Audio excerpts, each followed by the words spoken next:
تذکرہ اولیاء میں آپ کو خوش آمدید کہتے ہیں۔ آج ہم جن کا ذکر کریں گے ان کا نام ہے حضرت مالک بن دینار رحمۃ اللہ علیہ۔ آپ حسن بصری کے ہم اثر ہیں۔ آپ کا شمار بھی دینی پیشواؤں میں ہوتا ہے۔ آپ کی پیدائش اپنے والد کے دور غلامی میں ہوئی۔ ان کا نام دینار تھا۔ ظاہری اعتبار سے آپ غلام زادے ہیں، لیکن باطنی طور پر آپ فیوز و برکات کا سرچشمہ ہیں۔ آپ کو دینار کہنے کی اصل وجہ ایک واقعے سے منسوب کی جاتی ہے۔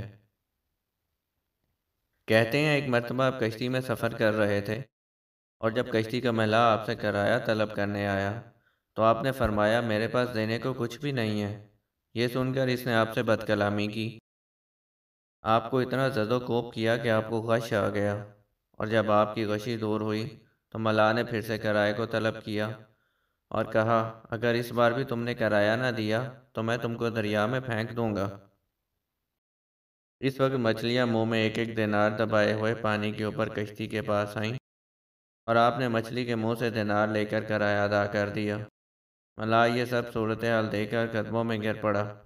آپ کشتی سے دریا میں اتر گئے اور پانی میں چلتے ہوئے نظروں سے اوجھل ہو گئے۔ اسی وجہ سے لفظ دینار آپ کے نام کا حصہ بن گیا۔ آپ نہایت خوبصورت اور بہت دولت مند تھے۔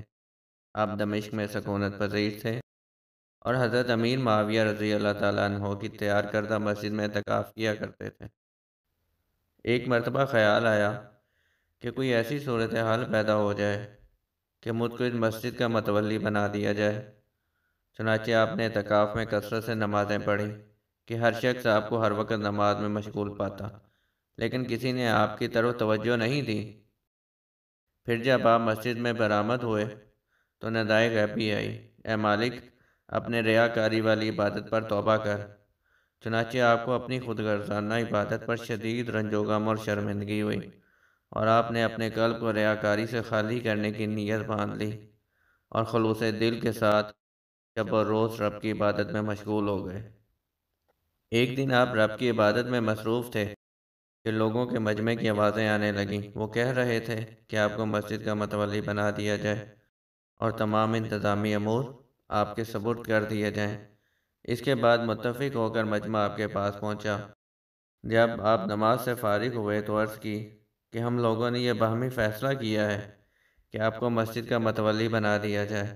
آپ نے اللہ سے عرض کی اے اللہ، جب میں 1 سال تک ریاکاری والی عبادت میں مصروف رہا تو ایسا نہ ہوا، اور اب جب میں سچے دل سے تیری عبادت میں مشغول ہوں تو تیرے تمام لوگ مجھے متولی بنانے آ پہنچے ہیں اور یہ بھاری ذمہ داری میرے اوپر ڈالنا چاہتے ہیں، لیکن میں تیری عظمت کی قسم کھاتا ہوں کہ میں نہ تو اب تولیت قبول کروں گا اور نہ ہی مسجد سے باہر نکلوں گا۔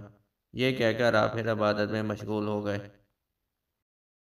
بصرہ میں کوئی امیر آدمی فوت ہو گیا اور اس کی پوری جائیداد اس کی اکلوتی بیٹی کو ملی جو بہت خوبصورت تھی۔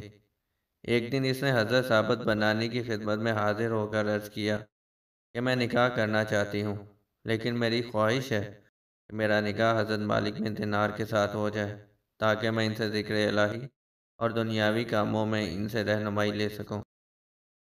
چنانچہ حضرت ثابت بنانی نے اس کا پیغام حضرت مالک بن دینار کو پہنچایا۔ آپ نے فرمایا میں دنیا کو طلاق دے چکا ہوں اور عورت کا شمار دنیا میں ہوتا ہے، اسی وجہ سے میں ان سے نکاح نہیں کر سکتا۔ یعنی کہ آپ دنیا سے بالکل بے تعلق اور بے رغبتی اختیار کر چکے تھے اور صرف اللہ کی یاد میں ہر وقت اپنے آپ کو مشغول رکھنا پسند کرتے تھے۔ آپ اکثر فرمایا کرتے تھے کہ میرے دل کی خواہش ہے کہ میں جہاد میں شرکت کروں، لیکن جب ایک بار جہاد کا موقع آیا تو آپ کو شدید بخار نے آ گھیرا۔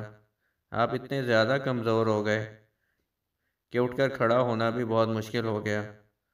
چنانچہ اس غم میں ایک رات یہ کہتے سو گئے کہ اگر اللہ کے نزدیک میرا کوئی مرتبہ ہوتا تو اس وقت مجھے کبھی بخار نہ آتا۔ پھر خواب میں دیکھا کہ غیب سے آواز آ رہی ہے اور کہہ رہا ہے مالک اگر تو جہاد کے لیے چلا جاتا تو قیدی بنا لیا جاتا اور کفار تجھے سور کا گوشت کھلا کر تیرا دین برباد کر دیتے، اس لیے تجھے بخار آیا، جو کہ اللہ کی طرف سے تیرے لیے نعمت ہے۔ آپ فوراً بیدار ہو گئے اور رب کے حضور سجدہ ریز ہو کر اس کا شکر ادا کیا۔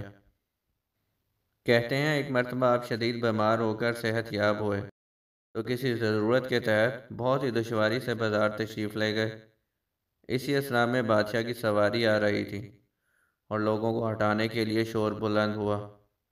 آپ اس وقت نہایت کمزور تھے کہ ہٹنے میں دیر ہو گئی تو پہرے دار نے آپ کو کوڑا دے مارا۔ آپ کے منہ سے ناگہانی طور پر یہ لفظ نکل گئے، اللہ تیرے ہاتھ توڑ دے۔ چنانچہ دوسرے ہی دن کسی جرم کی برداشت میں اس کے ہاتھ کاٹ دیے گئے۔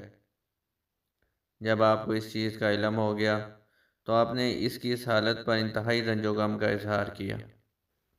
آپ کے ضبط نفس کا یہ عالم تھا کہ 40 سال بصرہ میں قیام کے باوجود آپ نے کبھی کھجور نہیں کھائی۔ فرمایا کرتے تھے، کھجور کھانے سے نہ کبھی میرا پیٹ کم ہوا اور نہ تم لوگوں کے پیٹ بڑھ گئے، لیکن 40 سال کے بعد ایک مرتبہ کھانے کی خواہش ہوئی تو فرمایا، اے نفس، میں تیری خواہش کی کبھی تعمیل نہیں کروں گا۔ اور جب خواب میں آپ کو کھجور کھانے کا اشارہ ملا کہ آپ اپنے نفس پر سے پابندی ختم کر دیں، آپ نے بیدار ہو کر اپنے نفس سے خطاب کیا، میں اس شرط پر تیری خواہش کو پورا کروں گا کہ 1 ہفتہ روزے رکھنے پڑیں گے۔ چنانچہ نفس کشی کے لیے 1 ہفتے کے روزے رکھے۔ اس کے بعد آپ کھجوریں خرید کر مسجد میں لے گئے۔ آپ کو مسجد میں لے جاتے دیکھ کر ایک بچہ بولا کہ ایک یہودی مسجد میں گھس گیا ہے۔ یہودی کا نام سنتے ہی اس کا باپ ڈنڈا لے کر مسجد کی طرف بھاگا۔ آپ کو مسجد میں پا کر وہ بولا، میں معذرت چاہتا ہوں، بچے سے غلطی ہو گئی۔ دراصل ہمارے علاقے میں صبح کے ٹائم سب روزہ رکھتے ہیں اور سوائے یہودیوں کے کوئی صبح کو کھانا نہیں کھاتا، اسی وجہ سے بچے کو سمجھنے میں غلطی ہو گئی۔ آپ نے فرمایا، بچے کی زبان غیبی زبان ہوتی ہے۔ پھر آپ نے اللہ سے عرض کی، اے میرے رب، بغیر کھجور کھائے آپ نے یہودیوں میں شامل کر دیا، اور اگر کہیں کھا لیتا تو نہ جانے کافر سے بھی زیادہ برا انجام ہوتا۔ لہٰذا میں اب قسم کھاتا ہوں کہ اب کبھی کھجور کا نام نہیں لوں گا۔ آپ خوف خدا کی وجہ سے ساری رات آرام نہیں کرتے تھے۔ ایک دن آپ کی صاحبزادی نے کہا کہ اگر آپ تھوڑی دیر آرام کر لیا کریں تو بہتر ہے۔ آپ نے فرمایا، اے بیٹی، ایک طرف تو میں قہر الہی سے ڈرتا ہوں اور دوسری جانب یہ اندیشہ رہتا ہے کہ دولت و سعادت کہیں مجھے سوتا دیکھ کر واپس نہ ہو جائے۔ لوگوں نے جب اس جملے کا مفہوم پوچھا تو فرمایا، میں نعمت تو اللہ تعالیٰ کی کھاتا ہوں اور اطاعت شیطان کی کرتا ہوں۔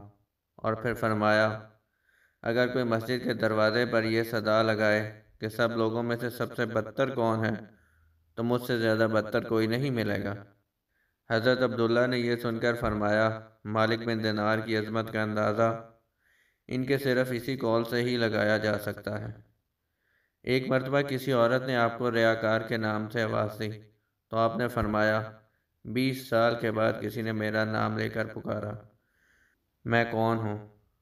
پھر فرمایا، میں نے مخلوق کو اچھی طرح پہچان لیا ہے، اسی وجہ سے اس کی ذرا سی بھی خواہش نہیں رہی کہ کوئی مجھے نیک کہے یا بدکار کہے یا ریاکار کہے۔